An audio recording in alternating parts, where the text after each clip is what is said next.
hello, everyone, and welcome to our Tuesday night gathering of Divine Femininity United. I am your girl, your guide, your host, Dr. Bianca Miss B. Lee, and I am here to journey alongside you through our final read of the year 2023. This is book 20, you all. We set out and we set a quest at the top of this year to complete and apply.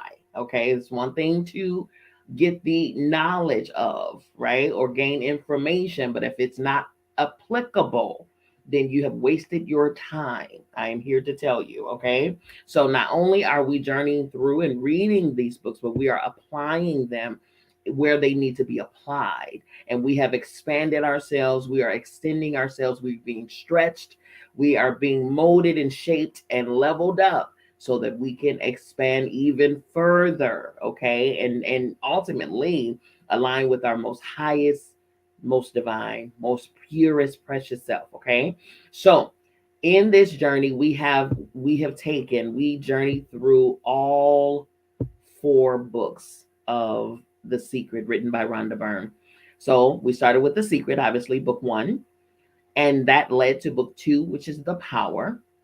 That led to book three, which is Magic, which was the most amazing because it was a 28-day gratitude journey. And when I tell you, if for nothing else, take that journey because it's oftentimes that we go throughout our days and we're so entitled, we're so privileged more than we really believe ourselves to be. We really truly are way more blessed than what we actually like to acknowledge, right? It's the problem is we are consumed by our day-to-day routines and itineraries and titles and tasks and all of those things that we forget to stop and be present in this moment. Smell the current flowers that are blooming right at your feet.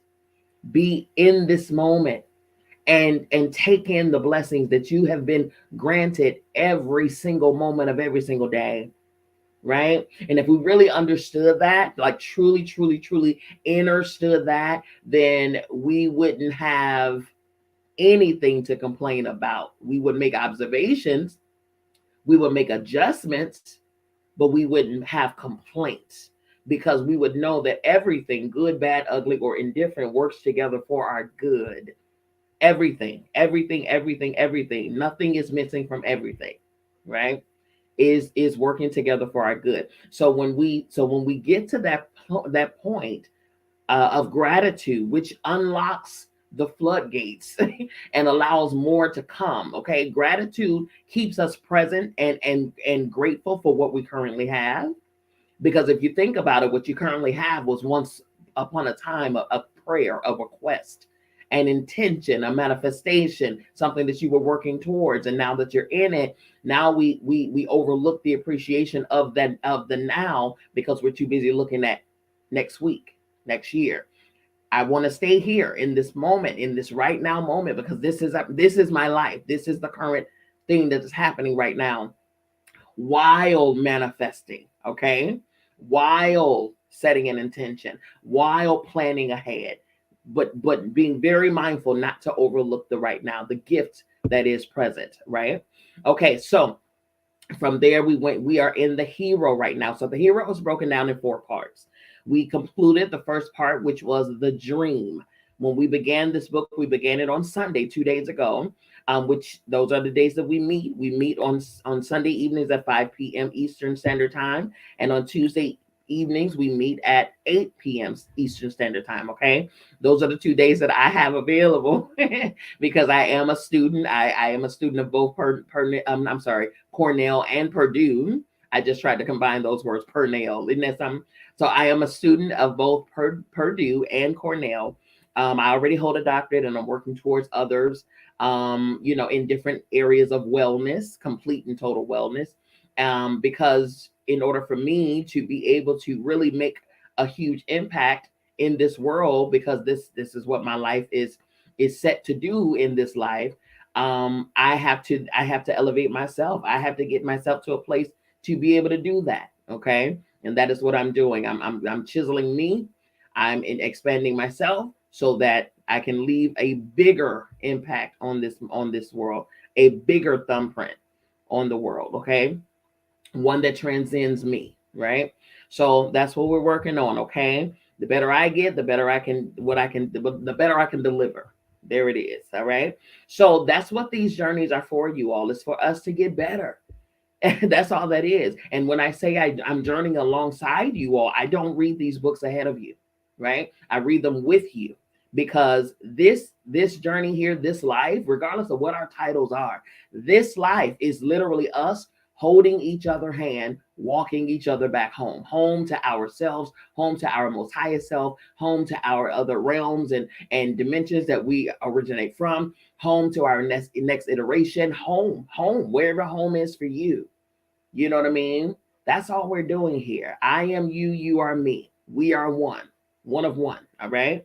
So it is imperative that we come together and collectively expand, collectively enhance, collectively stretch, collectively grow. And that's what we're doing when we do these gatherings, and when we sharpen each other's iron. That's exactly what we're doing. So that is what we're going to continue to do. Without further ado, tonight we're going into part 2, which is Hero. It's called The Hero, the second part of this book. If you do not have the book, you all, I'm going to go ahead and give this church announcement right now. If you do not have the book and you want to receive an ebook copy, email me or back channel me or leave a comment or inbox me with your email address, and I can forward it over to you. Okay. Email me, inbox me, comment below, or back channel me. And we are airing both on, actually on 3 different places. We're airing on Clubhouse. We're also airing on Facebook and YouTube simultaneously. Okay. So if you are here and you don't have the reading material, feel free to inbox and I can forward that over to you via Google Drive. Okay. You'll have it right with you, and you'll have the convenience of pulling it up anywhere you are. Whether you want to read it on your lunch break, whatever the case, however you want to do it, you can do it, in whatever way is convenient for you. Okay. All righty, here we go. I'm reading from part 2, The Hero. The Hero. This is the part 2 of the book Hero, written by Rhonda Byrne. This is book 4. Okay. Now, first section entitled Belief. Belief. Okay. Lane Beachley quoted, "Ultimately, to achieve anything in life, you have to believe that you can. That belief is what allowed me to win many world titles." Laird Hamilton stated, "You need to believe that all things are possible, that you can do it." To believe in yourself is perhaps the most powerful hero ability you have available to you. Your belief will carry you through every difficult situation or any challenging circumstances and enable you to ultimately realize your dream. In this first season as head coach at the University of South Carolina, Pete Carroll mentored a talented young quarterback whose great potential threatened to go unfulfilled. The problem was that this player was prone to negative self-talk, which at times affected his ability to perform. Once Pete discovered his quarterback anticipated making mistakes, he worked with his staff to eliminate the player's negative self-talk. Thanks to their timely intervention, the quarterback came to believe in himself. So much so that 2 seasons later, he was awarded the Heisman Trophy as the best player in all college football. He went on to star in the NFL and won Most Valuable Player in the NFL Pro Bowl. His name is Carson Palmer. Pete Carroll stated, "Throughout my coaching life, I've helped people understand the power of their thoughts and personal beliefs. A person's self-talk is the clearest indicator of one's belief in themselves. I constantly preach the value of significance of positive self-talk as a key element to manifesting your dreams." Yeah, I totally agree. As a therapist and as a counselor, a coach, the first question that I have when I have a new intake, a client intake, is, do you know who you are? Do you know who you are? So when that person answered the question, that their answer determines what route and what strategy we go with in their services. Because once I hear how they feel about themselves, how they define themselves, how they articulate who they are by their own words and their own cognizance, that tells me exactly what I need to know about where to begin with them in elevating their view of themselves, right? Because you have to first start within. It's as within, so without, right? So you want to see things, you want to see great things exude from you, you have to build a great being within you, okay? By way of healing, growing, confronting dark spaces, all of those things, learning, expanding, honoring, respecting self, setting boundaries, all of those things, all right? So yes, he is absolutely correct. Positive self-talk is necessary. All right. Anastasia Soar, she stated, the message I want to send to people is, if I came here without speaking the language, with not one penny in my pocket, and I was able to do this, anybody could do it. You need just to believe in yourself. That's it. But what if you don't believe in yourself? The only reason you don't believe in yourself is because you've inadvertently thought your way into not believing in yourself. Thinking a whole bunch of thoughts and accepting that they are true forms belief. You were born with belief in yourself. And so if you don't believe in yourself today, it just means that in your life, you have accepted thoughts about yourself that other people put upon you, and you believe them to be true. And the only way you have maintained that lack of belief has been through your own continuing thoughts about yourself, your self-talk. Maston Kipp stated, the number one hindrance to success is people who believe it's not possible for them. If you believe something's not possible, then you're right. And the whole universe will be against you. Not because the universe is a bad place, but because that's how you're interacting with it. And all you'll look for is proof of your low self-worth and proof of why it's not possible. The way to change a lack of belief is very simple. Begin thinking the opposite thoughts so that you've been so to the begin thinking the opposite thoughts to what you've been thinking about yourself. That you can do it and that you have everything within you to do it. Remind yourself that you have incredibly powerful abilities and that you will know exactly how to use them when the time comes. Remind yourself that all you need to do is take one step at a time. The next section, your subconscious mind. As you think thoughts that you can achieve your dream, you will change the program in your subconscious mind. Your subconscious mind is like a computer, and it has many different programs that you have uploaded into it, either with your thoughts or by listening to and accepting other people's thoughts about you. And you've been doing this throughout your life. Michael Acton Smith stated, if you don't believe in yourself, if you don't believe you can achieve something, then no one else is going to. All the programs in your subconscious mind have been put there by thought, and it's thought and thought alone that will create a new program and override the old one. When you first start to think thoughts that you can do anything, you'll feel the rejection from the firewall of your subconscious mind, which will tell you that those thoughts aren't true. But as you keep planting the thought that you can do it, eventually those thoughts will become a belief and you will have changed the program. Lane Beachley stated, anyone can acquire self-belief if they choose to do so. That's correct. It definitely is a choice. It's surprising that after many years, even a lifetime of not believing in yourself, it only takes a short time of concerted effort to start believing in yourself. The most powerful time to reprogram the subconscious is when you're falling asleep at night.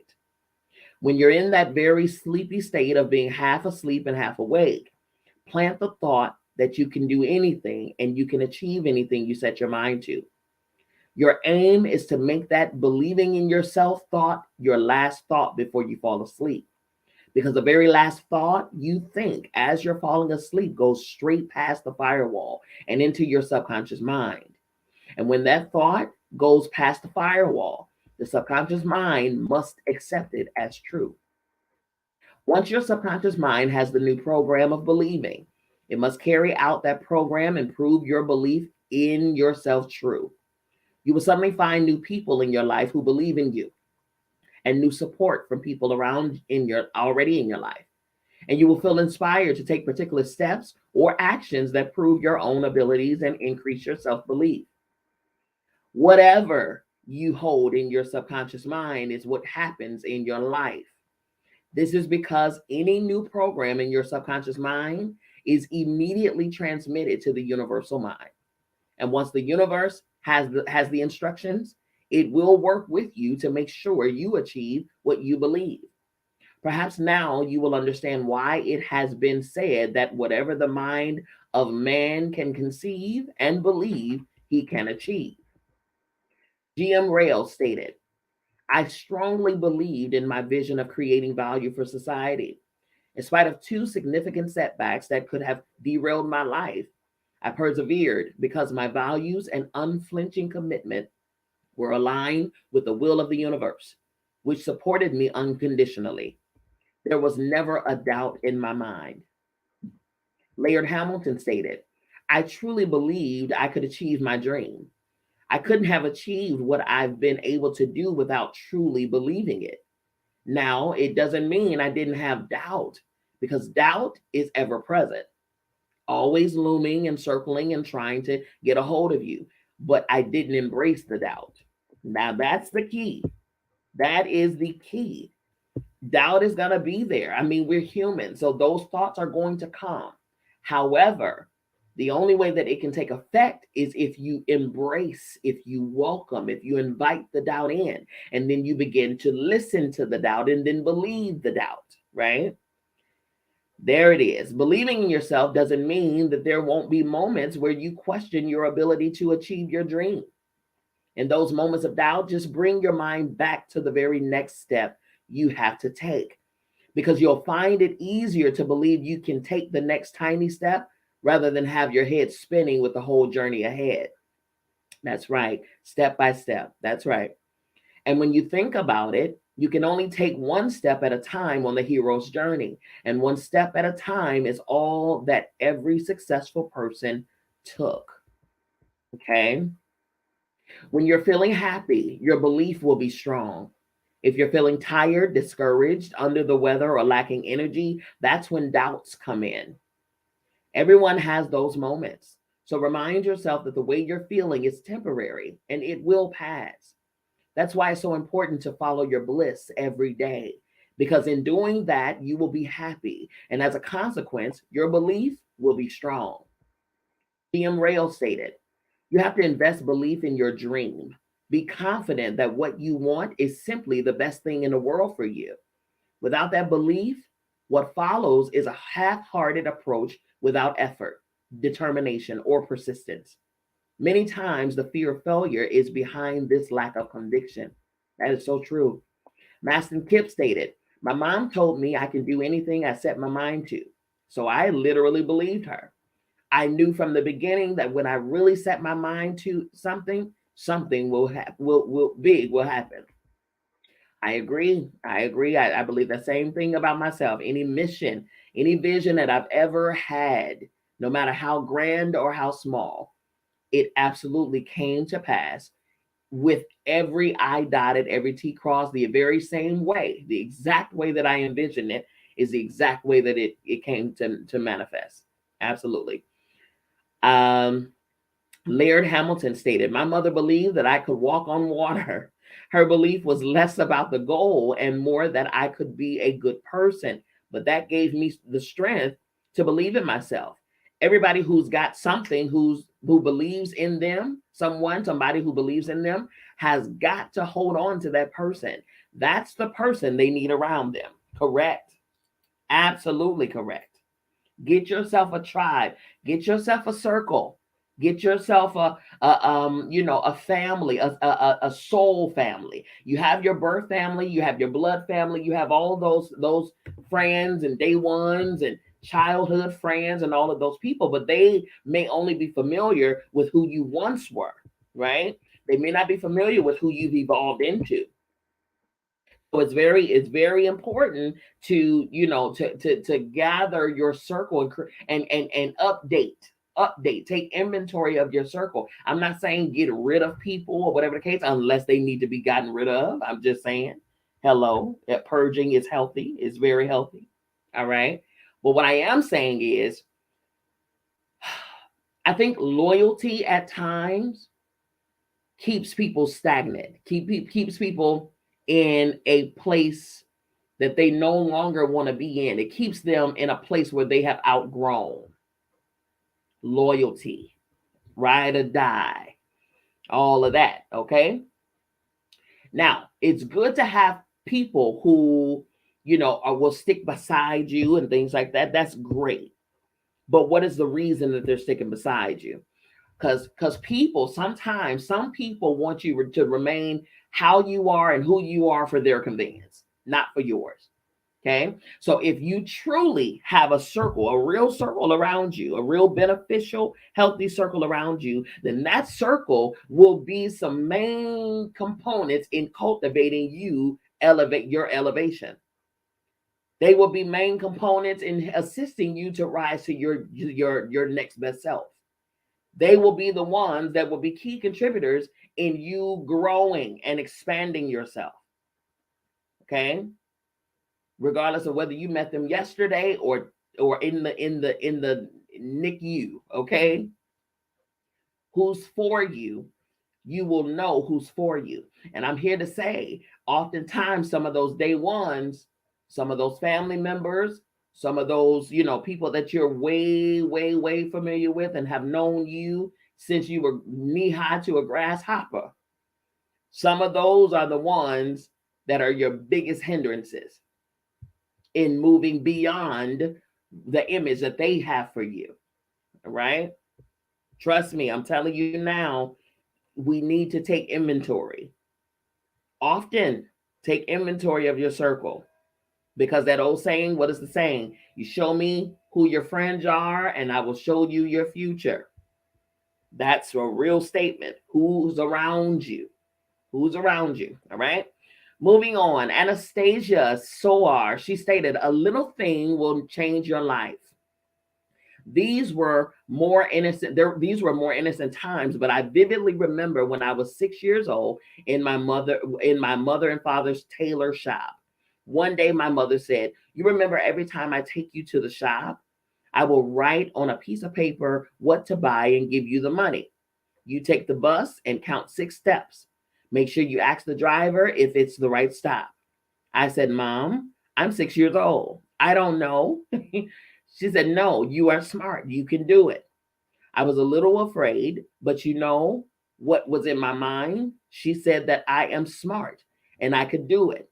And if she said that then I'm smart, I came back and I will never forget the smile on her face. She said, "I told you you're smart and you can do it. I'm so proud of you." Michael Acton Smith stated, self belief is easier when you start with supportive parents. Come on here. But it's definitely not impossible to do it without them. I'm going to say that again for the people in the back, okay? For the people in the balcony, for the people in the cheap seats. I'm going to say that again because that was a bar, okay? Michael Acton Smith stated, self belief is easier when you start with supportive parents, but it's definitely not impossible to do it without them. Okay? Do with that what you will. All right? Even if you didn't have a parent who helped you instill belief in yourself, there was someone in your childhood who believed in you. It could have been a relative, grandparent, neighbor, teacher, or sibling, but there was definitely at least one person who believed in you when you were growing up. And whether that person is still alive or not, you literally have all the support in the world available to you now. Absolutely. Absolutely. When you decide to follow your dream, the universe will support you and provide you with every circumstance, every person, and everything else you need to make your dream come true. And the way to leverage the universe is to use your subconscious mind to believe. Okay. Laird Hamilton stated, believe things will take care of themselves if you just focus on your mission or your goals, and that you will be provided for because of the effort you put forth. Correct. Correct. We're too busy worrying about the how when that's none of our business. Okay. That's never been any of our business. It is not your job to determine how something is going to get done. It is your job to focus on the what, which is the mission, the purpose, the task, the duty, right? And if you're listening and if you're being led and guided, then that means that, listen, an old pastor of mine used to say, if it's God's will, it's going to be God's bill. Period. Okay, you just stay focused. You stay focused and be guided, be led. Make sure your ears are steadily inclined to hear, your next step, your instructions. And when you follow the instructions, you will see the how unfold. But focusing on the how is how we remain in worry, stress, anxiety. That's not our place. That's not our job. Just focus. Focus and press toward the mark. Focus on the mark. Focus on the mark. That's all you need to focus on, okay? Maston Kipp stated, make a list of who inspires you and then write out what about that person inspires you. Is it their tenacity? Is it how much they give? Is it their bank account? Is it their brand? Is it what they've done to the world? Then recognize that thing that inspires you about that person is actually a part of yourself. And then recognize that the thing that inspires you about that person is actually a part of yourself. Okay. Liz Murray stated, we learn by doing. And so if you can place yourself in situations through experiential learning, you can rebuild self-esteem and you can shift your belief system. You can do things that previously didn't seem possible because you had no example of it in your life. It's almost like a muscle memory. So new experiences can bring us to new belief. Your belief will increase and strengthen with every step you take and every experience you have on the hero's journey. As you discover yourself, what you are truly capable of. Believe in your dream and believe in you because you are a hero. And the hero within you doesn't just believe you can achieve your dream, it knows you will. Absolutely. Absolutely. I was about to go into something. I was about to say something about vision, your ability to see what you desire in its completion. Right there is your indicator that you can do it. Matter of fact, right there is your indicator that it's already done. Because as above, so below, as within, so without. So if you see it finished, if you can imagine it in your subconscious mind, if you can, in your universal mind, if you can imagine it already complete, if you can even envision yourself standing in the completion of that vision, that right there is your indicator that it's already finished. It's already done.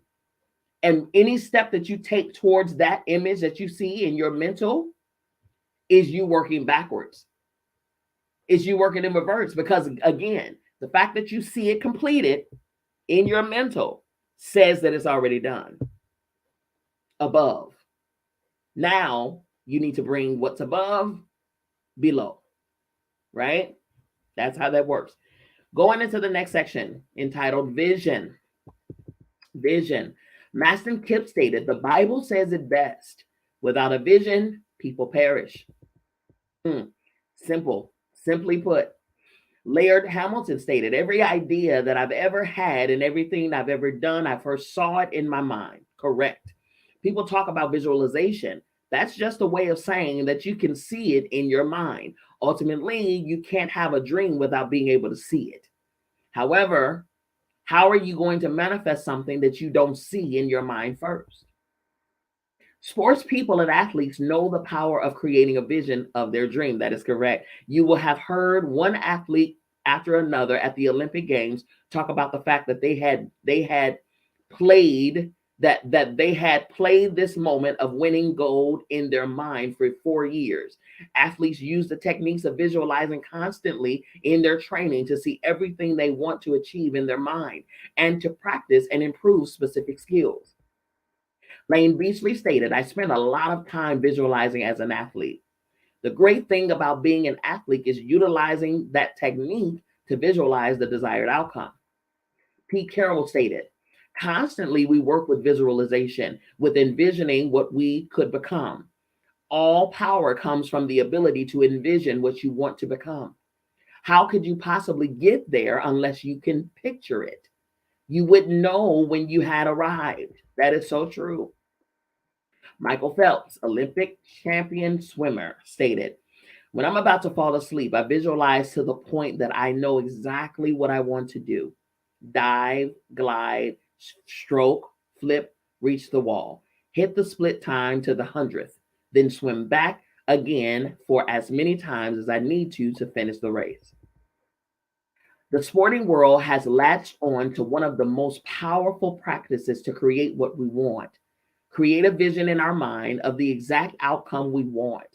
Despite all of the success that's achieved in sports by using this technique, people generally are still unaware of the fact that they can use this same technique to create success in their life.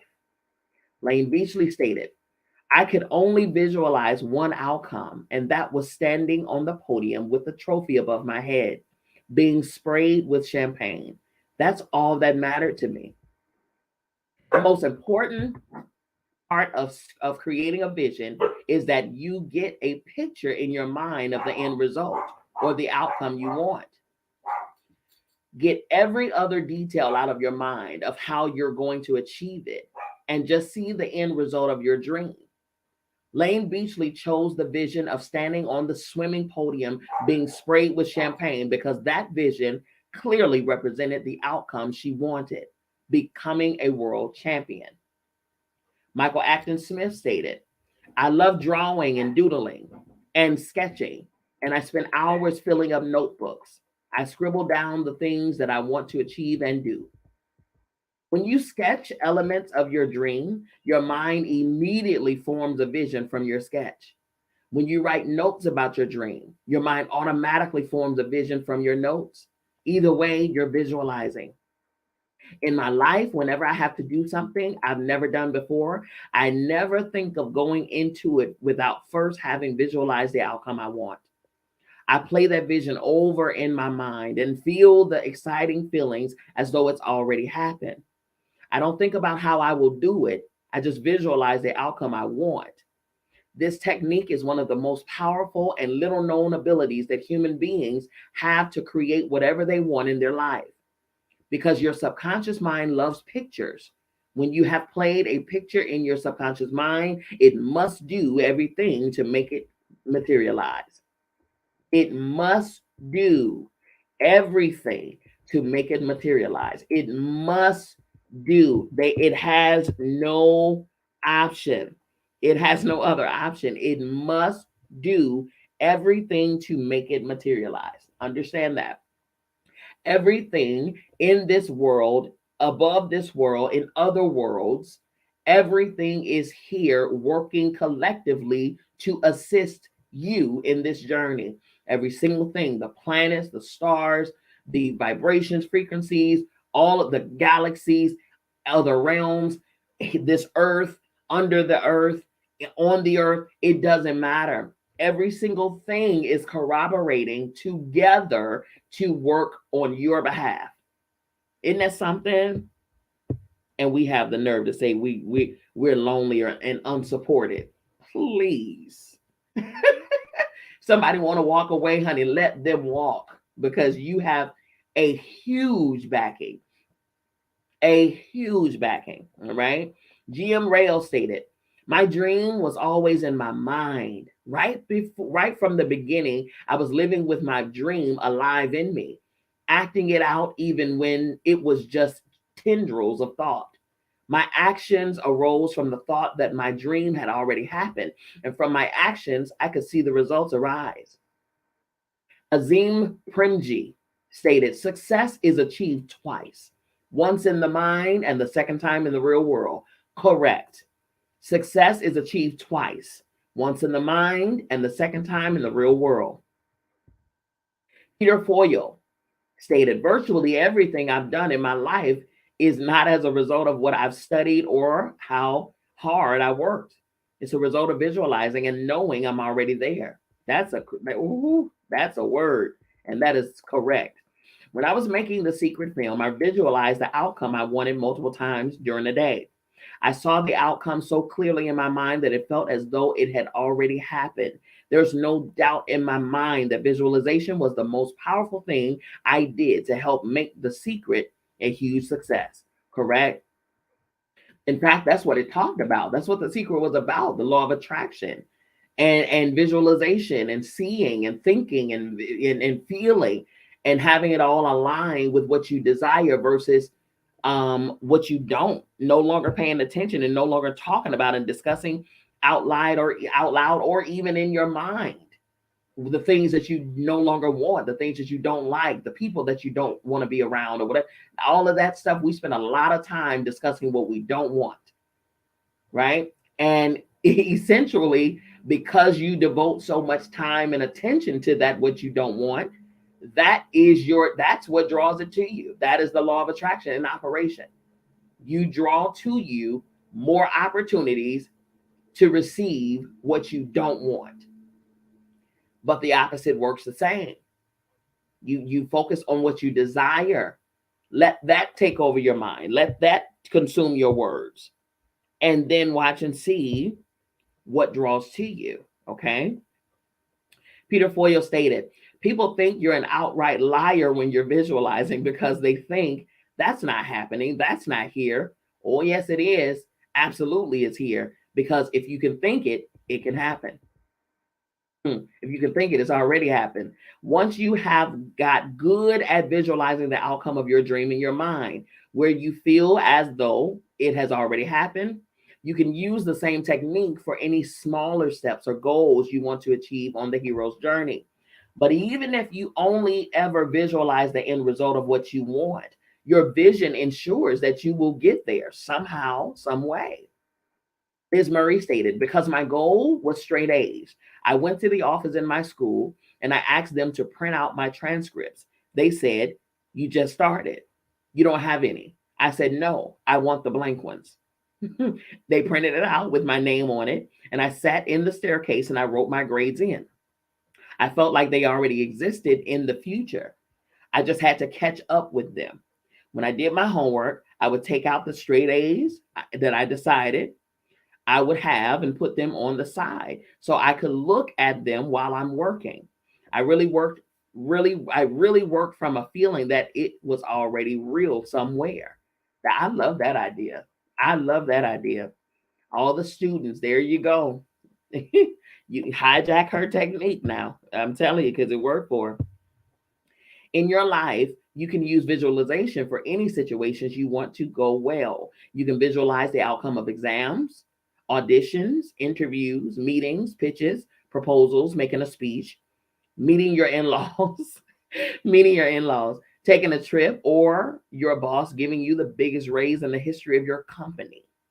Make sure you visualize where you want to be at the end of this year and maintain a yearly vision with every new year. In addition, create a bigger vision of where you want to be 5 years from now. Just watch what happens with your life. Sarah Blakely, she's the founder of Spanx, she stated, you've got to visualize where you're headed and be very clear about it. Take a Polaroid picture of where you're going to be in a few years. Yes. On Paul DeJoria, he stated, I wake up in the morning and I just am. In other words, I don't turn on the TV. I don't get my cup of coffee. I don't do anything. I just sit there in bed and I just am. There are no decisions to make, no phone calls to make. Just for 5 minutes, I try and clear my mind, and I am in the here and now. This way, your mind goes forth during the day uncluttered. And if you have a dream you're trying to achieve, in the last couple of minutes, you think a little bit about that and how much you want it, why you want it, and things you can do to help get you closer to it. When you stop the franticness of the day before it starts and you get your mind into a state of complete relaxation, the vision of your dream will slide straight into your subconscious mind. It's much like shutting down your computer to install a new update or program. Updates can't be installed while your computer is running lots of other programs. And likewise, your subconscious mind can't receive your vision if your mind is on the run with every other thing. But when you shut down your mind through relaxation, your vision will be successfully installed. I like that analogy. It's really, really good. When you visualize successfully, the people around you will wonder how it can be that all of a sudden, everything is going your way and everything works out for you as though you're some kind of superhuman. And you will know that you're just using one of the simplest, most powerful abilities you were born with, and which is available to every human being on the planet. Every single one. Every single one. This is why it is pointless to be jealous of people. It's so pointless because number one, their journey is their journey. Their journey is not going to be duplicate to yours at all. Just like your fingerprints are not duplicate to any other person on the face of this planet. Your journey is totally different. You may have similar traits, similar tasks, but it is not the same. So when you know that what's for you is for you, when you know that you have the whole of the universe backing you and what it is that you are set out to do, when you know those things, right? You can celebrate others while celebrating self. You can celebrate and support others while manifesting for yourself. You can do that where it won't take away anything. Like you celebrating someone else and being there to support someone else will not take away what you are giving and pouring into yourself, and vice versa, right? It is very pointless. If there's somebody that is doing something that you want to know more about, simply ask. There's no need to be a hater. It's pointless. It's wasted energy. In fact, what you're doing is you're kind of conjuring whatever that you are wishing bad on somebody else, you're bringing it to yourself. It is the law of attraction at full work. Okay. All right, here we go. The next section, the mind of a hero. Let's get into the mind of a hero. Peter Burwatch stated, you wake up in the morning and you really only got one major decision. It's not about the clothes you're going to wear. It's not about how you're going to do your hair. It's, are you going to have a good attitude or are you going to have a bad attitude? Because a positive attitude is so crucial. Michael Acton Smith stated, I am very lucky to naturally be an optimistic person. And I think that helped enormously. It simply does. Absolutely. One of the most difficult things every human being wrestles with is their attitude. When you really get it, that you'll thwart your own success, be miserable, and potentially make yourself sick unless you adopt a positive attitude, you will choose to start looking at life through optimistic eyes.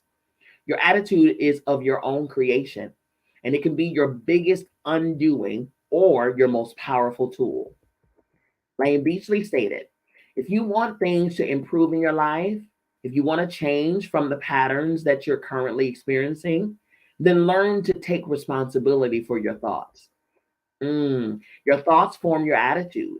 And so the first step in changing your attitude is to take responsibility for your own thoughts. When you can recognize and accept that it's the thoughts you are thinking that are making you feel miserable, then you will begin to change the kinds of thoughts you think.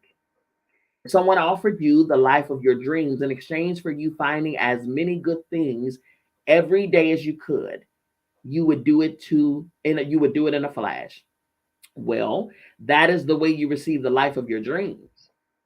Pete Carroll stated, in my life, I've found that thinking positively and living in optimism is the best way to be successful and create the things you want. If you look to outside circumstances in the world to form your attitude, you'll be in trouble. That would require every circumstance in the world to form your attitude. Yeah, every circumstance in the world. Okay, I have blended the sentence. Every circumstance around you to be perfect all the time so you could have a positive attitude. And you cannot control every circumstance. It would also require a lot of people to behave perfectly all the time. And you cannot control anyone but yourself. If you think about it, you would actually need all 7 billion of us to shape up into what you want so you can have an optimistic and positive attitude. You simply can't look to outside circumstances to dictate what kind of attitude you will have. If you do, you will always find a circumstance or a person that will give you a reason to have a negative attitude. In order to become your most powerful tool, your attitude must be dictated from within. Aston Kip stated, I've been optimistic in the worst of circumstances. My goodness. And that's some power there, that to be able to be optimistic in a horrible, horrible attitude. I mean, a horrible situation. Oh my goodness. Absolutely. Peter Burwash stated, everything has a positive or a negative to it. You can find both in every single situation in the world, correct? Polarities, dualities. The person who's going to succeed is the person who's going to be able to look at things in a positive manner first. First, okay? You have the freedom to choose to be optimistic or pessimistic. You can peel off your old attitude like a suit of clothes and put on a brand spanking new attitude every single day. It's as simple as that.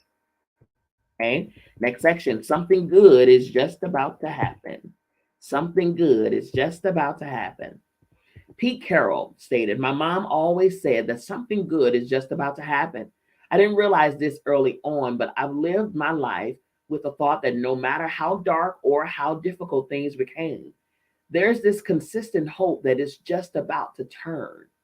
My mom gave me the gift of that. It keeps me positive and keeps me always looking toward things in an optimistic manner. I've been very fortunate to live my life with that thought. That's good. Because of the duality on earth, there are always going to be both positive and negative experiences. But if you consistently look for the good and maintain a positive attitude despite outside circumstances, you will triumph. And there are no better words to remember to help you maintain a positive attitude than Pete Carroll's mom's words. Something good is just about to happen. If you always know that something good is just about to happen, your optimism will never waver for long. That is true. DM Rail stated, my spirituality helped me think positively, even when things looked bleak. People who are happy and successful think more about the good things that can happen, think more about having happiness, having money, and creating a rich and meaningful life than they do the opposite of those things. GM Rail stated, I have encountered so many well educated people from wealthy backgrounds and of a high social standing who are not able to succeed because of their negative attitudes. Negativity pulls one down. A pessimistic attitude towards life means a miserable life. At some point in your life, you've no doubt encountered someone who is pessimistic about everything. And when you are with them, him or her, it sucks the energy and the joy out of you. Well, that's precisely what a pessimistic attitude does to you. Man, Anastasia Soar stated, if you are a pessimist and you are depressed all the time, that is going to kill any dream. Yeah. On the other hand, I'm sure you've known someone who is always up and has a cheerful and bright attitude toward life. And when you are with him or her, you always feel fantastic and full of life. And that's what an optimistic attitude does to you. Show me one pessimistic person who is deliriously happy in every part of their life.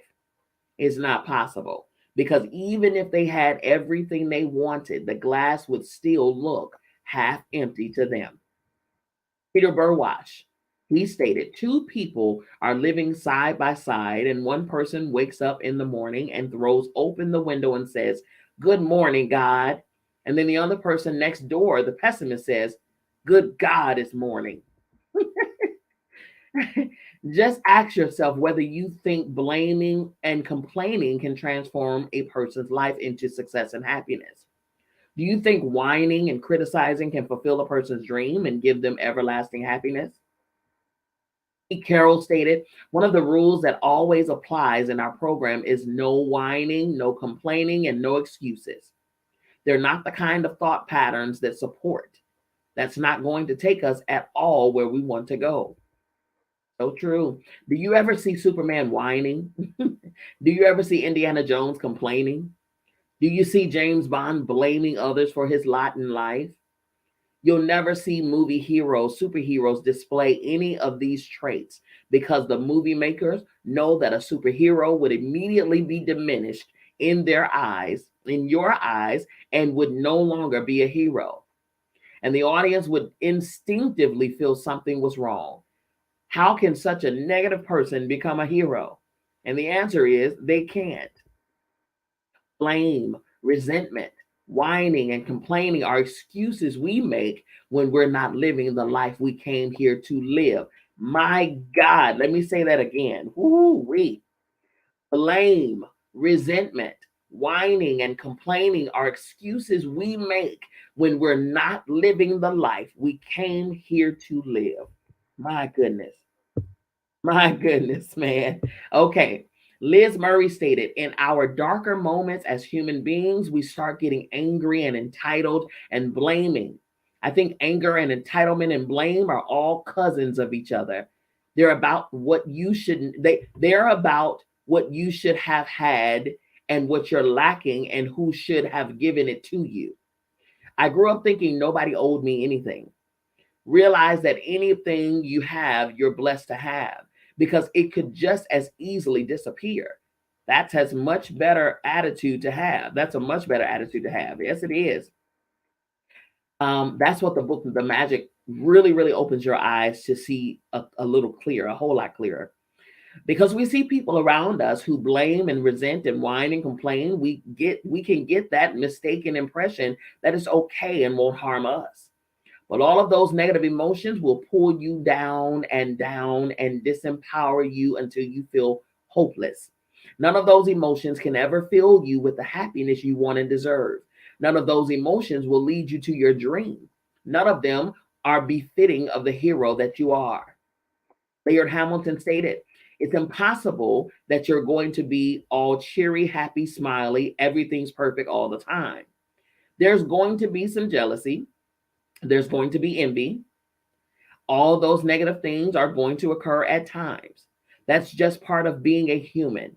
But do you give them ground to grow or do you push them out and fill them with the positive things? What do you spend the majority of your time doing and thinking and saying? That's what's going to bear the fruit for you. A positive and optimistic attitude doesn't mean you don't have occasional down days. You will have some down days. It's not about the occasional down days, though. It's about how many of the 24,869 precious days of your life you're enjoying because you're positive and optimistic. Pete Carroll stated, try to operate on a daily basis with a quieted mind, not a mind that's always second guessing and wondering if you're worthy. Negative thoughts like, I don't know if I can handle this. This is too big for me. I've never been here before. In the past, I've come up short here or there. Draw your focus away from performing like you're capable. We are likely to carry those thoughts with us and we won't be as good as we could be. So true. Lane Beachley stated, be aware of how you're feeling because there are times when you do feel negative, you feel down, or you feel defeated. And the most important thing you can do is accept responsibility, acknowledge that those feelings are emanated from the way you're thinking, and choose to do something different to alter your current circumstances. If you're feeling down, then do something that makes you feel really good and lifts your spirits. Think about the best thing you can do right now in this moment that will make you feel as good as you can feel and do it. Lane Beachley stated, to make myself feel happy and positive, I first have to do something I love and build a sense of satisfaction within myself. So every day I go surfing because I know that makes me feel very happy and satisfied. The mind of a hero is a predominantly positive mind. The attitude of a hero is consistently optimistic. Together, a positive mind and an optimistic attitude are incredibly powerful tools to realize your dreams because your thoughts and your attitude become your life. That's good. That's good. That's good. Okay, moving on to the next section, the heart of a hero. The heart of a hero. I hope you all are hearing and getting something out of this. This is really, really good. At any point, if you have any comments or anything that jumps out at you and you want to share, please do utilize the comments and the chat section. If not, we can just continue to listen and tap in and read and things like that. Okay, I have no problem reading this for you. Again, if you want to have your own copy, your own ebook copy, inbox me, back channel me, send me a comment. Whatever you need to do, email, whatever you need to do, because again, we're airing on Clubhouse, Facebook, and YouTube simultaneously. So if ever, however you need to get in touch with me, please do with your email address, and I'll send a copy over to you. Okay. All righty, here we go. The heart of a hero. Courage. Laird Hamilton stated, fear is an ever-present emotion in us. It's part of what made us evolve. Liz Murray stated, you can never get rid of fear because fear is a physiological response. You can hook someone up to a machine and you can see you're having a fear response. You're always going to have a fear response. Although we are each an individual, we are all human. And so every one of us has the full gamut of human emotions, such as fear, uncertainty, doubt, joy, passion, hope, and belief. At different times on the hero's journey, you will experience every one of those emotions. Just because someone is successful doesn't mean that they didn't experience the same feelings of fear, uncertainty, and doubt. Fear is the same for them as it is for you. Doubt is the same for them as it is for you. The successful person just decided to continue following their dream despite feeling those emotions. They didn't allow their fear or doubt to paralyze them or stop them from achieving their dream. Maston Kipp stated, whether your dream is big or even if it's just a small dream, it's still outside your comfort zone. And stepping outside your comfort zone equates to fear. But fear is perhaps one of the most misunderstood entities in human development. From a biological perspective, fear is designed to keep us safe. Fear is self preservation. It sure is. We experience two kinds of fear as humans, but it's important to understand that our physiological instinct that protects our survival is not the same as psychological fear. Psychological fear is something we create with our own minds when there is no damage or danger to our survival. You may have experienced this kind of fear if you've had to take a final exam that you felt your future depended on, or if you took a test for your driver's license. You may have felt psychological fear if you competed in a sporting event at your school, or if you had to stand up and make a speech in front of a lot of people. In all of these situations, there was no threat to your life. The fear you felt was psychological, a fear created by your own mind. Most of us will only face psychological fear on the hero's journey, but some, such as an athlete performing an extreme sport, may experience both kinds of fear at the same time. Laird Hamilton stated, people say, you're not scared. Actually, no, I think I'm the most scared. I'm scared of those big waves, but your imagination is always greater than the reality. That is so true. It is so true, man. Subjecting yourself to the thing you fear is probably the most important way of becoming acclimated to it, becoming intimate with it. And all of a sudden, it doesn't have the power that it had. In fantasy movies, you see the hero face dragons or monsters that he or she has to slay to accomplish their quest. In movies, the hero's quest represents our life and what we have to go through in order to fulfill our dream. The monsters are the doubts and fears of our own mind. And just like in movies, we have to overcome them and not let them prevent us from fulfilling our dream. So true. The analogy the spirit showed me was that of Mario Brothers. I got that analogy back in 2021. How automatically, even before we even begin the game, before we even take the game out of the package, Mario is set to win the game, you all. Before we begin this life, we were already set to win in this life. We were already set to be successful. We were already set to win. We were already set to be prosperous. We were already set to do all of these things. Okay, already. But then we go along this journey with nothing in our hand. We have no possession, just like Mario on the game.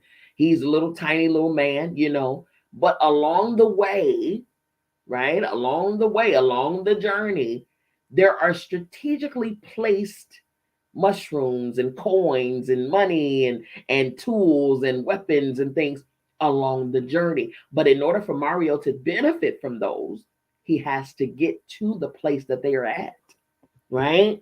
That's elevation. That's expansion, right? That's evolution.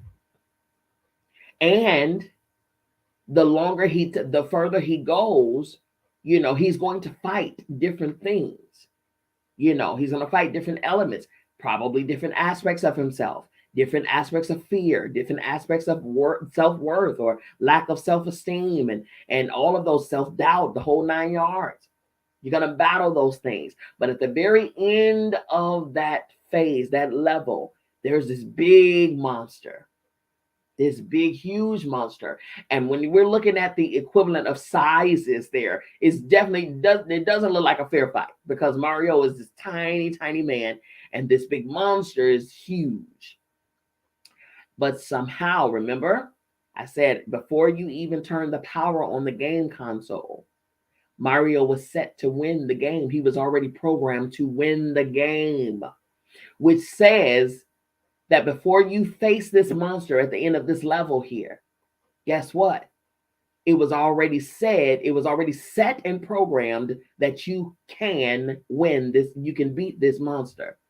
And like this book stated, the monster is your own doubt. The monster is your own fear. The monster is your own anxiety. It's you battling you. It's you battling you. Once you defeat the fear, the doubt, the worry, the stress, then you can level up and go to the next phase, right? The very act of doing something that is out of your comfort zone slays the dragons and the monsters of fear and doubt on the spot. On the spot. Master Kip stated, if you want to live a fearless life, never leave your comfort zone ever, ever. If you want to grow, and ultimately what's going to make you happy is growth, you will be required to constantly step outside your comfort zone. So what we want to understand is that if I'm afraid, that's a good thing. Oh, that's a good thing. When you push past your comfort zone, despite the fear lessens its grip on you and your courage expands. The word courage comes from the French word coureur, which means heart. When you go ahead and do something despite the fear you feel, courage arises from within your heart. This is how you acquire courage. It's not the other way around, where you have to find the courage before you act. Courage comes from performing fearless acts or fearful acts. As you build courage, you'll find that things you once thought were scary don't seem as scary at all. Not at all. Lane Beachley stated, if you have the courage to set a goal and then the conviction to pursue it and achieve it, you will step outside of your comfort zone every day. So it is a necessary part of success to be willing and courageous enough to step outside of your comfort zone. Aston Kip stated, there's a great book called Feel the Fear and Do It Anyway. I read the title and that's all that I read. I didn't need to read the rest of the book. I got it. And that's really the best advice. Feel the fear and do it anyway. I know that's right. Michael Acton Smith stated, Things still scare me. Giving a speech in front of hundreds of people is scary. Meeting someone for the first time that you respect is scary. But you only really progress and evolve and get closer to your ultimate dreams by putting yourselves in these fearful situations. Was it Eleanor Roosevelt who said, do one thing every day that scares you? I just love that philosophy. Preparation lessens your fear. Let me say that again. Preparation lessens your fear. I heard this statement for the first time. I know it was said before this, but I heard it for the first time by way of Nipsey Hussle and in one of his songs. And he stated that success comes when opportunity meets preparation. Success comes when opportunity meets preparation. So this chapter and paragraph here says preparation lessens your fear. You can easily understand that the more prepared you are before a test, exam, or speech, the less fear you will have. Well, when you prepare your mind for something you're about to undertake by visualizing the outcome, you will reduce the fear you feel. You might also discover that the moment you begin to do the fearful thing, the fear disappears immediately. I have found this to be true in my life over and over again. The fear of doing something is much worse than the reality of doing it. And when you've been practicing visualizing, your final reward will be the outcome turning out exactly the way you pictured it. That is so true. Next section, taking risk. Taking risk. Here we go. I know some of you all are quaking in your boots. Quaking in your boots, but that's okay. Let's take risk. Here we go. When we made The Secret film, I put my career, my company, home, reputation, and everything I had worked for on the line. But not once did I consider it a risk. I knew my dream would come true. D.M. Ryle stated, I did put everything on the line to achieve my dream. After all, it was an investment 25 times more than what I had. But I never thought I would not achieve my dreams. I have always worked from the mindset of abundance. Come on. I have always worked from the mindset of abundance. Come on here. Come on. I don't, no matter what the situation looks like. No matter what the situation looks like, I have always worked from the mindset of abundance. Ooh, that's good. Michael Acton Smith stated, risk is very important. Not wild and reckless risk, but making bets where you don't know what the outcome is going to be, but you're more confident than not that it's going to work. My philosophy in business is to make small bets. And if something works, we do more of it. And if it doesn't, we dust ourselves off and go back to the drawing board. Anastasia Soar. Let me pause before I go to her quote. We're in the Sagittarius season right now. If there was any time or any sign or any season to be a risk taker, it would be in the Sagittarius season. Right? Not right now at this very moment, because tomorrow, well, right now we're sitting in the looming energy of the Mercury retrograde in Capricorn. So, and Capricorns are not risk takers at all. Capricorns are, they travel the beating path. All right. They do not take risk whatsoever. They're going to ask questions. Who did it first? How did they make out? How much money did they make? Oh, listen, Capricorns are not about that risk-taking life. Sagittariuses are, for sure. Okay. To the point where they don't even think. Sagittariuses can be very impulsive. So you have two ends of the spectrum here. Okay. So it's not by happenstance that we're talking about this taking a risk. Okay.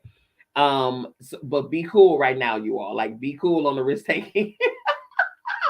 Be cool on the risk taking. See what the transits are and see what the, see what the stars say about it. All right. If you follow my page, if you follow Dr. Bianca Miss Lee's page, then you'll see that I do the prominent, the transits and things like that. And I give a breakdown. You don't have to be masterful in astrology or transits in order to follow what I say. I break it down in layman's terms so that you can understand what is happening around you cosmically. Okay. And then you can place yourself and see, exactly how it's affecting you directly. All right. Okay, Anastasia Soar stated, of course it's scary, but I am a risk taker. She says she's about that life. She says she want all the smoke. Come on, bring it. If you do not take risk in life, number one, you would never find out how strong you are. Number two, you would never grow. There will be certain times on the hero's journey when you're called upon to take a risk. If you're scared, but you feel it's the right step to take, go ahead and take it. However, if you're scared and in doubt about it being the right step, don't take it until you feel more sure about which way to go. When in doubt, don't act. When in doubt, don't act. Pete Carroll stated, I was at USC and I had the time of my life there for 9 years. We had won on a pretty big scale and set a lot of records. Then I was faced with an opportunity to go to the NFL and leave the best times that I had ever had. That was the greatest risk I had ever took because I had it going on. I made it big. I had it made, but this was just such an extraordinary opportunity to compete and accomplish something when the stakes were even higher and the challenges were even greater. A grateful heart is the next section. GM Rail stated, gratitude is the key to reaching your dream.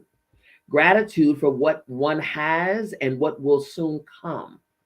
It is the first step towards positive thinking, a feeling of all is well with the world that enables us to receive the blessings of the universe. Gratitude is essential on the hero's journey. It's a quiet, unassuming quality, but an immensely powerful one. The way to smooth, but also to accelerate your hero's journey and to experience miraculous circumstances that seem to come out of nowhere and fall into your lap is with gratitude. Lane Beachley stated, I'm a big believer in gratitude because it puts everything into perspective and it enables you to be in the moment. It's amazing how, when you're grateful, the universe continues to provide you with more happiness and gratitude.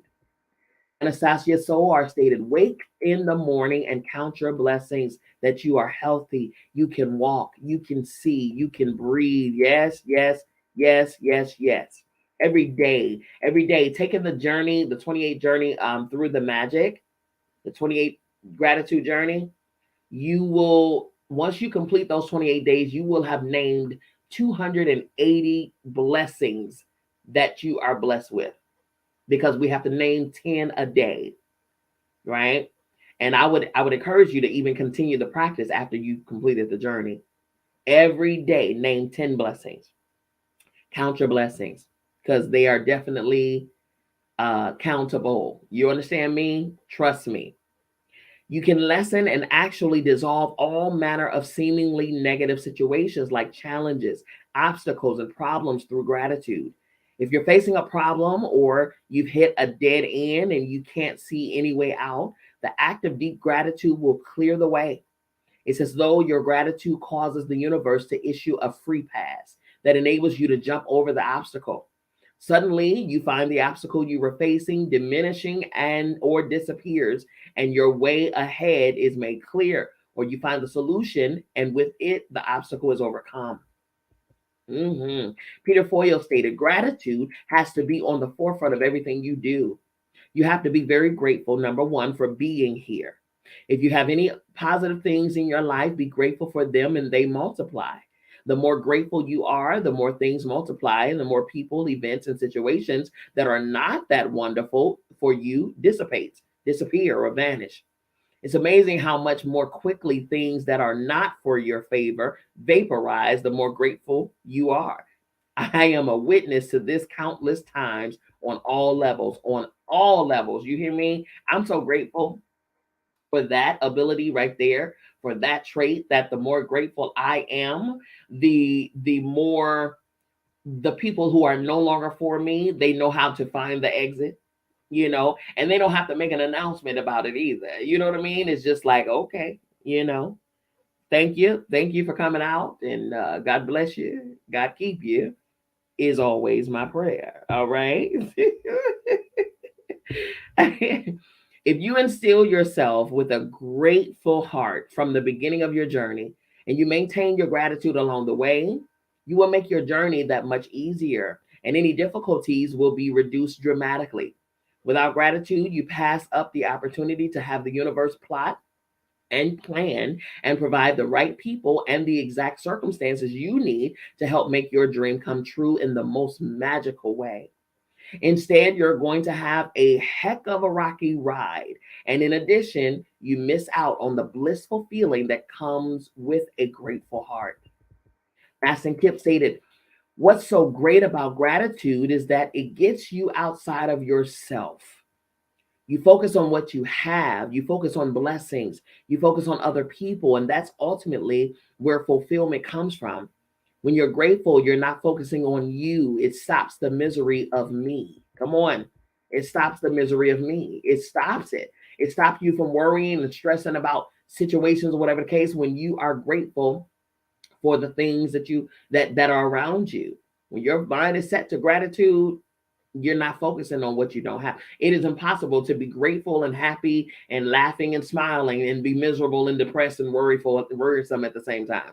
Okay. Michael Acton Smith stated the reverse is true as well. If you dwell on the negative, the problems and the issues, you spiral down and just make yourself even more tense, upset, and unhappy. Correct. Maston Kip stated gratitude is essential for fulfillment. I know plenty of people who are quote unquote successful, but not grateful. And I would not want their lives. Hello? Okay. Peter Foyle stated, I believe gratitude is a state of mind that has to be constantly maintained. I don't believe, I know. I know this for a fact. In any given moment that I haven't maintained my level of gratitude, I clearly see this difference. I know that's right. I do too. Oh, I know it. I know it immediately when I'm not in gratitude. I know it immediately. Michael Acton Smith stated, when I'm having a down day or a bad day, if I'm sitting in my bath at the end of the day or having a coffee, I go through the things I'm grateful for. My health, my friends, my family. It suddenly lifts your mood. And I think most successful people understand that. Absolutely. When we were making the secret film, I never got out of bed in the morning until I had done 10 to 15 minutes of gratitude.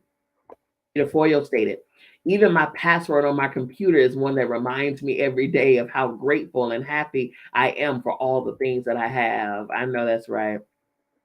Peter Burwash stated, one of the most important things that I got from my mom was that on Christmas Day, starting when I was 5 and could write, I could not go outside and play until I wrote thank you notes to everybody who gave me a present. To this day, I still try to handwrite a thank you note to someone every single day. I love that. I love that. Lane Beasley stated, I was surfing in Noosa about a month ago, and the waves were so beautiful, and the ocean felt so warm and silky. I felt so nurtured, and I was having so much fun that I stopped in my tracks with this amazing sense of gratitude coming from my heart. And I just looked out to sea and thought, this has been so much fun. All of a sudden, a wave just popped up out of nowhere with no one on either side of me to challenge me for it. And I paddled into it and rode it. And it was the longest and best wave I've ever had in my life. At the end, I just looked back at the ocean and I said, thank you. That's awesome. And I'm going to tell you, the nature will comply. Nature complies. Nature is very much so alive, you all, very much so alive. The very makings of us are the makings of this planet, this earth. Nature, everything in it are the makings of the stars, the galaxies, the makings of the planetary placements, and all of those things. We are all, we are one of one. We're all made of the same components. You know what I mean? And it's so beautiful when we can communicate to one another that way, in such an organic, beautiful way. You know, in his gratitude, he was marveling at, what was out there, what he was able to, enjoy and things like that. And sure enough, the waters came up and enjoyed him, and made that connection, and they enjoyed each other. They enjoyed each other. His biggest wave that he ever experienced in his life. And what he did was the best thing he could do. Turn around and look at the water to say thank you. Okay. You will never know the power of gratitude to transform your entire life until you have a grateful heart. And those who found gratitude will sing its praises in the hope that everyone will hear. Absolutely. Liz Murray stated, after burying my mother, I went to my friend's house and I sat down in his living room. My friend Bobby started complaining because his mother burned his pork chops that she cooked for dinner. My other friend was complaining about her boss at her job, and my other friend was about dropping out of school. I looked at them and I thought of mom and the pine box. And I looked at myself and I started to realize how lucky we were, really how blessed, because we had our health. We were alive. I believe gratitude is nothing more than realizing that every single thing that you have, you could just as easily not have. And everything came into focus. I saw my wealth because I was not only alive and healthy and young, but I had these great friends. We weren't perfect, but we loved each other. There were nights I could sleep on their couches and their floors. I did sleep in the park. I did sleep in the park and the hallway a lot, but I wasn't going to die.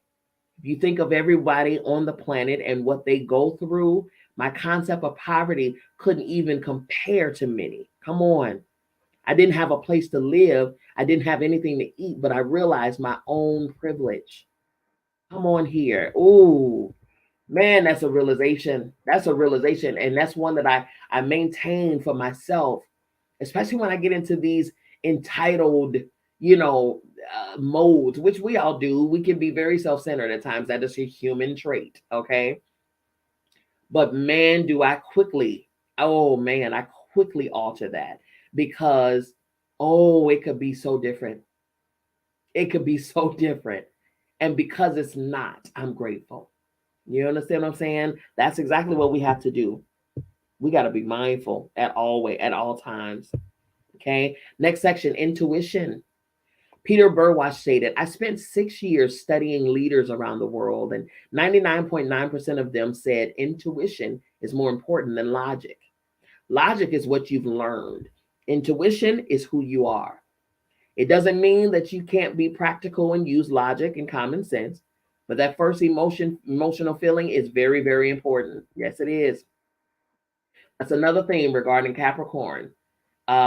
They use logic. They're very, very much so left brainers for sure. Okay. So it's very difficult to get a Capricorn, okay, who's unaware of their higher frequencies and abilities, um, to think outside of the box. They find safety in their journey, right? Um, yeah, and again, keep in mind the current transit. Current transit is we are in Sagittarius season, but we are, as of tomorrow, the energy is already here, but as of tomorrow, it'll begin officially Mercury retrograde in Capricorn. Okay. So find out what that means. Go to my page and find out what that means for you and how it can be applicable. And if you have Capricorn in your dominant placements in your birth chart, if you don't have your birth chart, then you need to be communicating with me to get it. Okay, a full breakdown. A full breakdown. It can be up to 30 pages. This is your life from birth to often sometimes passing. And it breaks down your planetary placements, the houses, and how it affects you and how your life will be affected.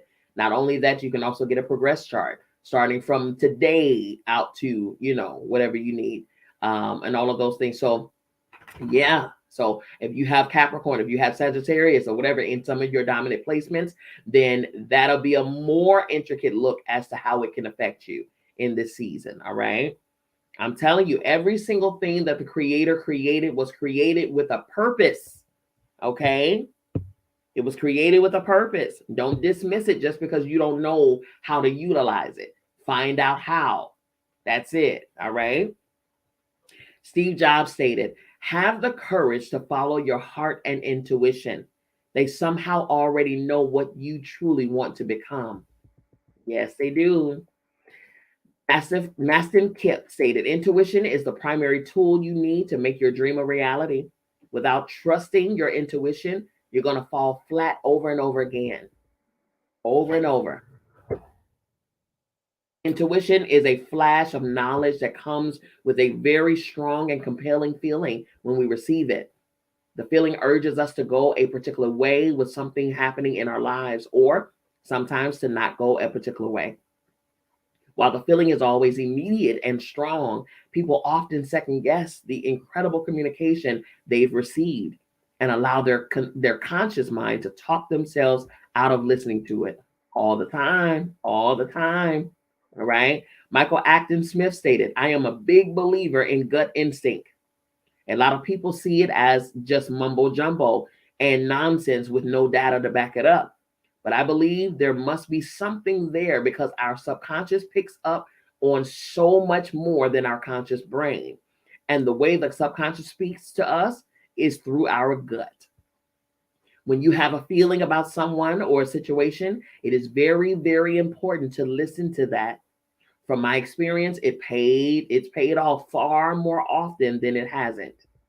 That is so true. While science hasn't yet discovered what our intuition is or where it comes from, in ancient teachings, it's revealed that intuition is knowledge that comes from a higher level of consciousness called the universal mind. The knowledge is transmitted from vibrations to our subconscious mind. The vibrations are then transmitted to the brain and to particular endocrine glands in our body, which interpret the knowledge in a way that we will understand. This explains why when we get an intuitive impulse, it comes as an impression or a feeling in our stomach or around our hearts. But put simply, your intuition is communication from the universe, from the perspective of the universal mind. What's ahead can be seen exactly, and the universe is inspiring you to follow a particular path. Don't second guess the communication when you receive it. No matter what evidence there is to the contrary, trust in your intuition because the universe knows the way. Okay. John Paul DeJoria stated, I hire people mainly off intuition, how I feel about them. If I'm in a business situation and I want to consider doing business with somebody, I go for intuition because the soul feels. Absolutely. Lane Beachley stated, we underestimate the value of our intuition. We fail to trust in our instincts. When I've made some of my biggest mistakes, it's because I hadn't listened to my intuition, or I've listened and I've questioned it. It's important that you learn to trust it. You might have unknowingly shut down your intuition, as many of us have, but you can reawaken your intuitive abilities. It's the very use of our intuition that strengthens it, which is the reason why you hear successful people place so much importance on it. They trusted in their intuition, followed it, and acted on it. And by doing so, their intuitive abilities expanded enormously. The majority of successful people use their intuition with almost every decision that they make. Laird Hamilton stated, whenever I have an instinct, I act on it. What's interesting is that as you become conscious of acting on it, you become better at it. It's actually a life skill that you can get better at. It's so true. So true. Cultivate your abilities. Outside of just trusting in your intuition and following it more often, there's an easy way to increase your ability, your intuitive abilities. Ask questions. When you ask a question, you receive the answer through your intuition. You can start with easy questions where you know you will see the confirmation of the answer quickly, like what time will a person arrive? Okay. Or what color clothing is a particular person going to be wearing? When your phone rings and it's not in front of you, ask who's calling. Sometimes your own mind will try and give you the answer, but if you can keep your own mind still when you ask the question, so your mind is in receiving mode, with practice, the name of the person calling will flash into your mind. That is so true. Asking a question or for a solution uses the very same process as when the answer is transmitted to you, but in reverse. Your question is transmitted outward to the universal mind. Perhaps you will now understand how it is that when entrepreneurs ask for the perfect idea that the world needs at that time, they receive an idea that ends up being exactly what the world needs at that time. As you improve your intuition, you'll start to get more and more intuitive urges and inspirations to do particular things. And when they provoke and prove to be correct, Like many successful people, you will trust in your intuition and know it to be one of your most powerful abilities. Okay. This next section says the way of the hero. The way of the hero. The golden rule. We all know it. Laird Hamilton stated, "You could say to my mother, I'm on the cover of this magazine, or I did this achievement," and she'd say, "Great, but how are you treating people?" I love it. She's like, "Okay, but how are you treating people?" I love that. Come on, accountability. I love that so much. Peter Foyle stated, "Treat others as you wish for them to treat you. Do unto others as you wish them to do unto you." If we didn't experience the consequences of our actions, whether those consequences were positive or negative, we'd never learn anything and we'd never evolve. You understand there's a consequence to touching a hot iron, to sleeping in on a work day, or to not paying your phone bill. But what many people don't know is that the biggest consequence we experience are due to the way we treat other people. Mm-mm-mm. Oh, this one here is going to be good, you all. Pete Carroll stated, "The way we treat other people in life is crucially important. One of the principles in our program is that we respect everyone.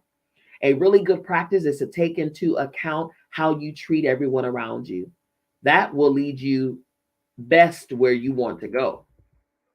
John Paul DeJoria stated, "Not being nice to people around you is not helping at all. A lot of times you think you're a nice person, but you're not. Don't be mean to people. That'll hinder you. It's a golden rule. Do unto others as you would have others do unto you." Roger Federer, he stated, "It's nice to be important, but it's more important to be nice." You can never find true happiness if you treat other people badly. We're all connected. We're part of the one family, and the universe is for all of us. If we harm another person, in effect, we're doing it to the universe. Big mistake. Big. Michael Acton stated, "It just feels like the right thing to do, the right way to go through life. Saying please and thank you, respecting other people, supporting others wherever you can. It's very important." John Paul DeJoria states, "Next thing would be don't spread rumors." Come on here. You don't know the whole truth about something, and it's just not a good frequency to put out on the planet. Put out positive frequencies. You put out negative ones, it's going to slow you down and everything around you. If you gave a person a gift and they were rude, didn't say thank you, and were unappreciative of your gesture, you wouldn't buy another gift for that person. Well, likewise, we will not be bestowed with life's gifts of good fortune, lucky breaks, or great opportunities if we're rude, ungrateful, or mean to other human beings. If you treat people kindly, no matter what the circumstances, the universe will return the kindness to you. It's simply the way life works for every one of us. Laird Hamilton states, "It's an amazing thing. As you give and so are you generous, so will you be given to, and so will generosity be given unto you." You tell people that, and it's almost too simple of a thought for them to comprehend. It's true. Lane Beasley stated, "We be aware of the fact that every choice you make, every word you speak, every action you do has a consequence and an impact on others." Paul Orphalia stated, "I believe in karma. What you put out to the world will come back to you. In other words, do good deeds and always pay your taxes."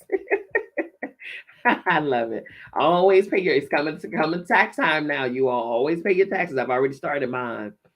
Tom Shadyac. Okay.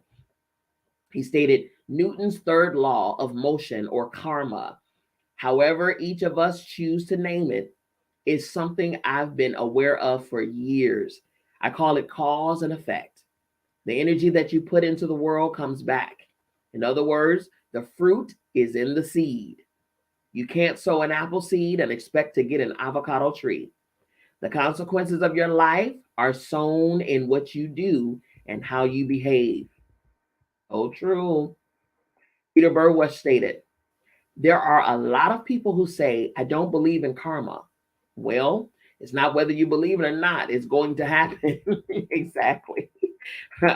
Harsh awakening is going to happen, people. The further you go on the hero's journey, the more you grow and the more your mind expands. Your mind will expand to such an extent that you begin to perceive things beyond everyday living that you never saw before. You see that if you do something good or kind for someone else, something fantastic happens for you. And you see that if you behave badly towards someone else, something untoward happens to you. You start to perceive how life works through observing the results of the actions of yourself and others around you. You can see the patterns, you can see the inner workings, and you can see life's rhythms. And where you were once in the dark, now you are beginning to see everything clearly. Laird Hamilton stated, one thing I've been blessed with is what I call instant karma. If I say some snotty thing, I'll go right out and stub my toe or hit my head. I have this instantaneous payment for negativity. It reminds me to be positive and say nice things because I can get instant payment. I've had multiple times where I've gone out in the ocean and done something or said something to somebody that wasn't the most positive. And then I just get absolutely annihilated by a wave. And then I go out there positive and generous and polite, and I get blessed by a great rise. GM Rail stated, my purpose of doing business is not confined to financial gains. I believe there is a higher purpose I must fulfill as my karma by making an enduring impact to society. Business is service to society, and the prosperity of any business will be in proportion to the value delivered to society. I agree totally, wholeheartedly with that. You already know that you don't feel joyous or happy when you speak badly of another person. That awful feeling is telling you that behavior is far from the hero within you. And there are consequences to that behavior with our mental and physical health and our happiness. Anastasia Sowar stated, I don't want to do things that I know will hurt people for one reason, because of me. Because I will get so upset and it will eat me inside so bad that it's not worth it for me. I am more harmed than they are harmed. And if I can do something good, I will do it. And I don't need anything in exchange. Yes. Shadyak stated, when you do a loving thing, when you put out positive energy, you feel happy. This is how human beings are wired. So the goal of karma, if there is a goal, is not to put out positive energy in order to get some positive energy back. The goal is to put out positive energy and feel positive about your life. That's where the work is. That's why the true revolution is a personal revolution. Next section, humility. Rain Beachley stated, if you're on a hero's journey, it's really important to maintain a sense of groundedness and humility. Peter Burwash states, become genuinely humble, because if you're humble, you're going to listen. If you listen, you're going to learn. And if you learn, you can teach. Maston Kipp stated, my teacher told me that the higher you go, the more humble you must be. He said humility is to always remain approachable. Just because you're successful today, you have a bestseller today, doesn't mean that that success is guaranteed. All or failure stated, my dad would always tell me that the biggest reason you will fail is because your past success went to your head. Whether we go the way of the hero is decided by our behavior and the way we treat others. The hero is kind and humble. And so the way of the hero is one of kindness and humility. Our behavior will either be stepping stones that propel us forward on our journey to our dream, or stepping stones that take us backward. The choice is yours. Here we go. I believe this is the final section. It's called commitment. Anastasia Sayor stated, it was my intention, my commitment, that even if a door was closed, I would bang on it. I would break the door. or I would get in through the window. There was no way that I would not make that happen. You automatically commit to something if you really want it enough. You don't even have to think about it. You just jump right into it. If there's a movie you're desperate to see, it takes no effort for you to commit to go to a theater and see it. When you fall head over heels in love, you can't stop yourself from committing to see the other person. Laird Hamilton stated, "The one thing about the activities we pursue on the ocean is they're very committed. You don't kind of ride a wave. You either ride it or you don't. Every wave and every ride is a belief and a commitment. You're taking that leap." Laird Hamilton knows about commitment.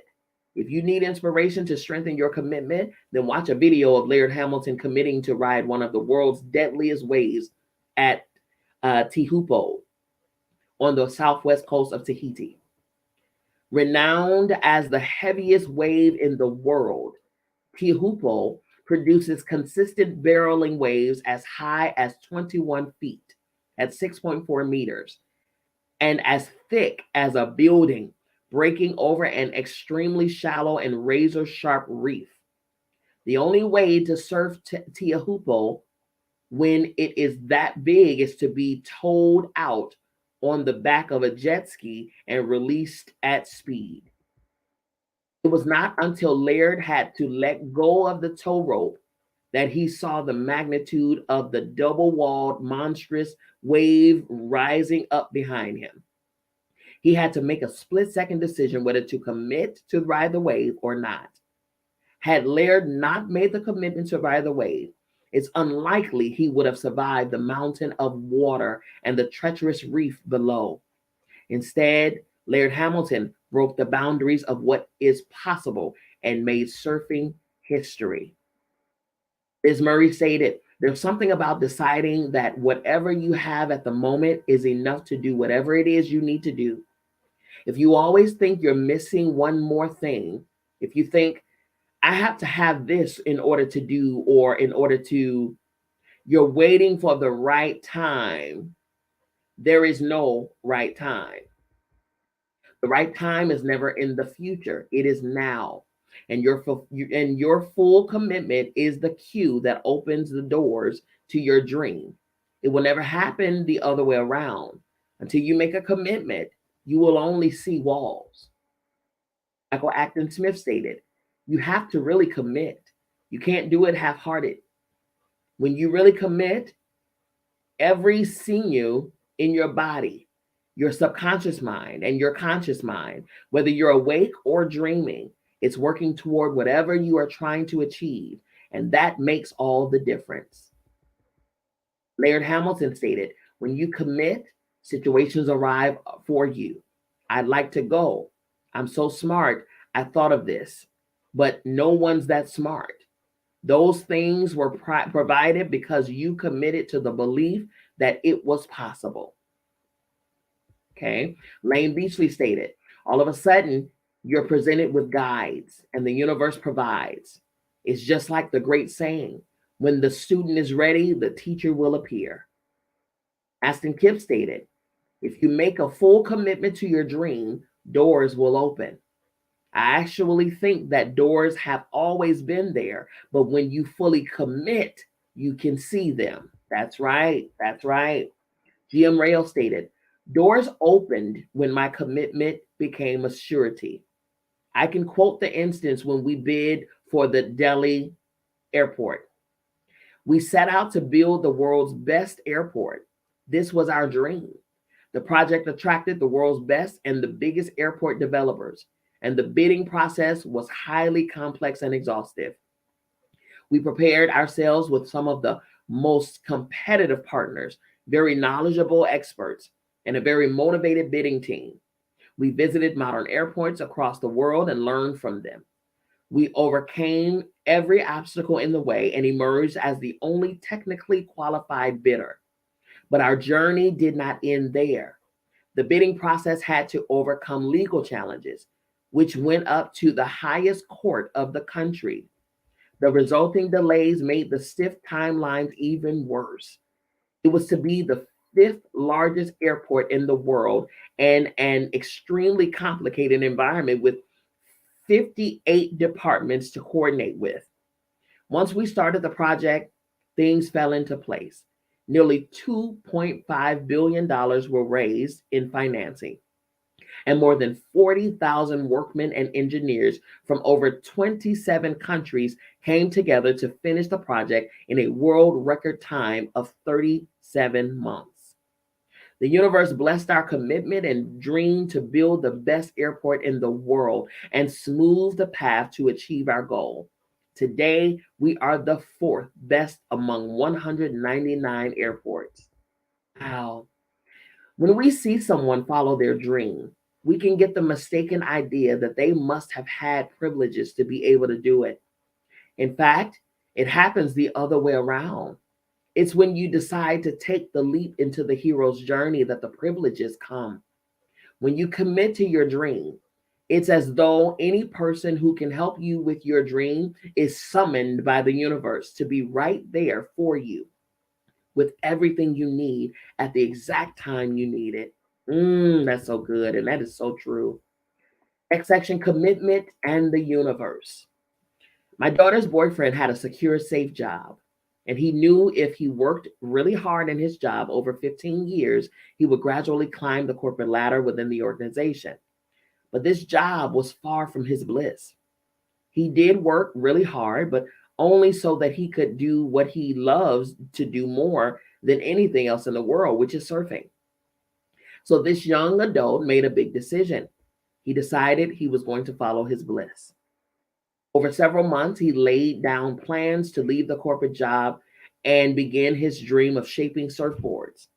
True to his word, he resigned on the exact day he had committed himself to, with nothing but a dream and his commitment to it.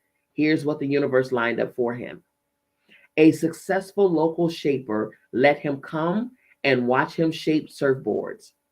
He was given free shaping lessons from another shaper who showed him how to make some shaping tools and save even more money.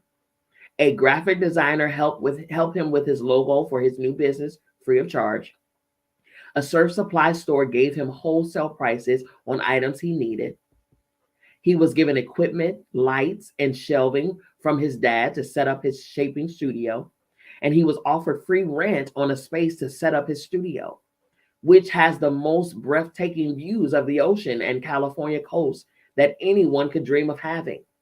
And wherever he goes, people are asking him to shape a surfboard for them. All of this happened in just 2 weeks. That's the summoning power of the universe when you make a commitment to your dream and the privileges that will rain down upon you when you follow your bliss. I love that. Mastin Kipp stated, if you have a dream, do not make a plan B.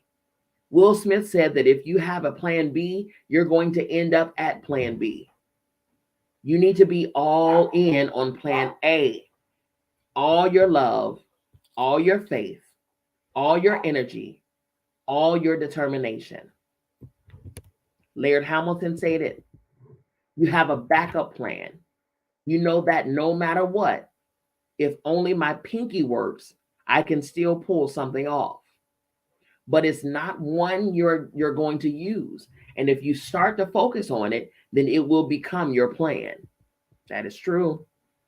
You can give yourself a reassuring safety net in your mind by knowing that no matter what happens, you'll be all right. But if you seriously create a plan B, you risk that being the plan that being the plan that your subconscious mind materializes. Give all of your attention and focus to plan A, and that will be what materializes. That's so true. Determination. Next section. Laird Hamilton stated, you have to be undeterred and relentless in your pursuit of your dream. D.M. Rail stated, once I made a commitment, the determination to make it succeed was born. Pete Carroll stated, not everyone has the same level of determination. When the obstacle shows up and the doubts start to creep in, not everyone has the same grit that drives them to stick to it. But the potential is there. When you tried to walk as a baby, you fell down hundreds of times. When you first tried to feed yourself, you put the food in your eye, on your cheek, and everywhere but your mouth. Learning how to talk was a long journey full of mistakes, but you never once considered giving up. Determination is part of your very nature. You have it within you, and you can find it again. Michael Acton Smith stated, by real bootstrapping, we managed to cobble together the cash to get the business going. But it's tough. Banks won't lend you money. No one is willing to take a risk on you if you've never done anything before. You just have to roll your sleeves up and find a way. If you have a burning desire for your dream, then you will have all the determination you need to make it a reality. There may be days when you feel a bit down. There may be days when you doubt yourself, or when you even feel you can't do it. But your burning desire will carry you through those days. A burning desire within you is a powerful force that overrides any temporary feeling of wanting to give up, and provides you with a commitment and a determination that cuts through any difficulty you may encounter. When we were making the secret film, my burning desire and belief were so great that I never even thought about acquiring determination, because my strong desire meant I was already filled with it. Anastasia Sowar stated, I needed a credit card. I went to the bank and they didn't want to give me a credit card because I didn't have history, and my mother didn't have history. I said to the Wells Fargo bank manager in Beverly Hills, if you do not help me, how will I build credit? Give me $500. I'm not asking you for $5 million. I will put $1,000 in the bank and you give me $500.